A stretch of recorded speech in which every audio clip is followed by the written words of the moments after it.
Hi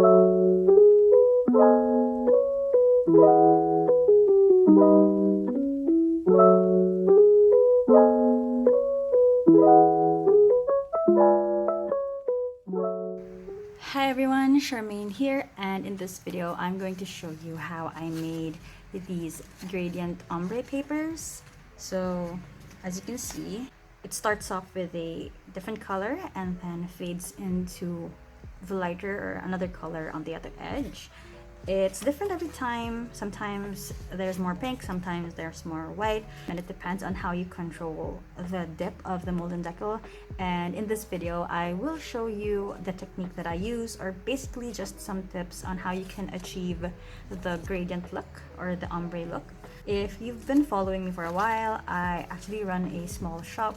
It's called So She Gathers, and I have released this ombre paper in the past.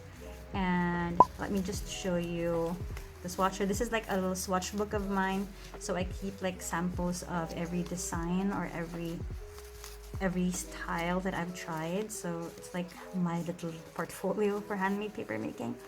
So I have been able to make the ombre paper in different colors. So I have this one in orange, and we have this one in yellow, and I have it in salmon pink. I was able to do it not horizontally, but this one is like a vertical gradient or a vertical ombre happening. This video will not be discussing the basics of handmade paper making.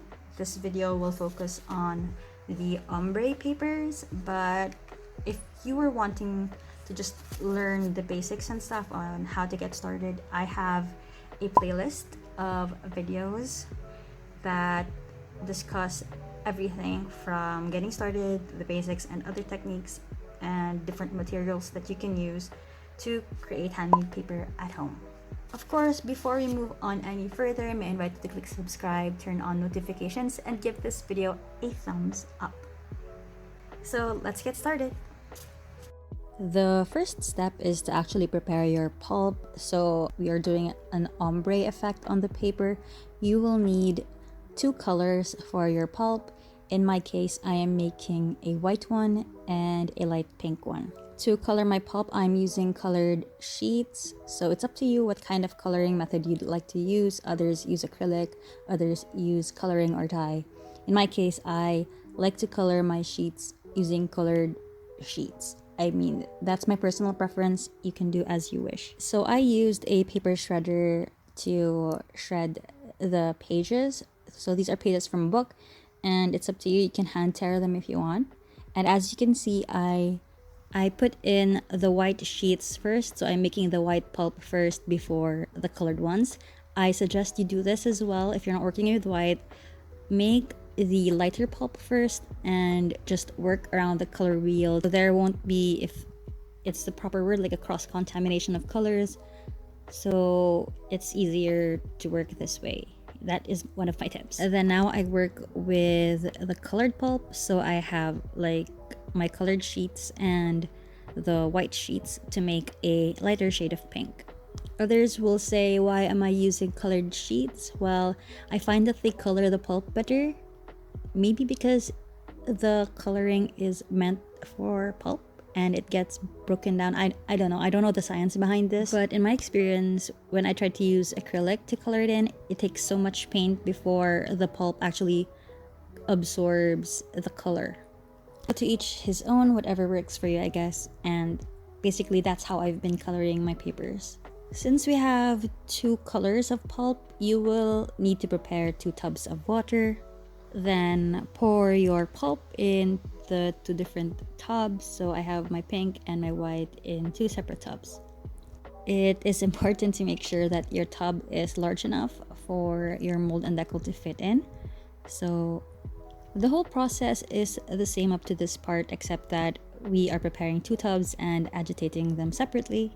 So I just grab my mold and decal and agitate the pulp in the water. And as you can see, I'm just dipping the mold and decal halfway. I didn't dip it the whole way through.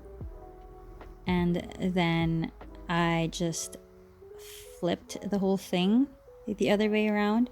And then I agitate the pink pulp in the tub and I just dip it the same way as you can see, and I'm just shimmying. That's the best word that I can describe for this motion, but I just move it around until I get a sort of gradient on the sheet.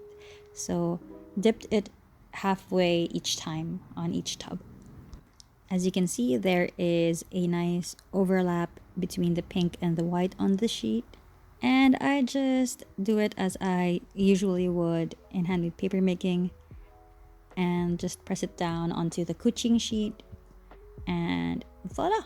Lift up the frame with the screen on it, and we have our first sheet. Here is another angle of me making the handmade paper sheets in ombre design. So as you can see, I dipped it halfway, but this time I got it too much on the other side. I mean, like a whole bunch traveled onto the other side, but that's fine because it will be covered when we dip the mold and decal halfway through the pink pulp. And here I am again, dipping it halfway through into the pink pulp and just shaking it around to have a bit of movement, and I just shake off excess water until the pulp settles. And as you can see, there is some specks of white that traveled onto the pink region of the sheet, and to me that's fine. But if you're wanting to have a more pure pink or pure white gradient, I suggest you don't shimmy it too much. I mean, be more gentle with handling your mold and decal when doing your half dips. Then I just hang the kuching sheet to dry overnight, as you can see on screen. And then the next day, here we go, I just peel off the papers from the kuching sheets. As you can see, no two papers are the same. The ombre effect is different on each one.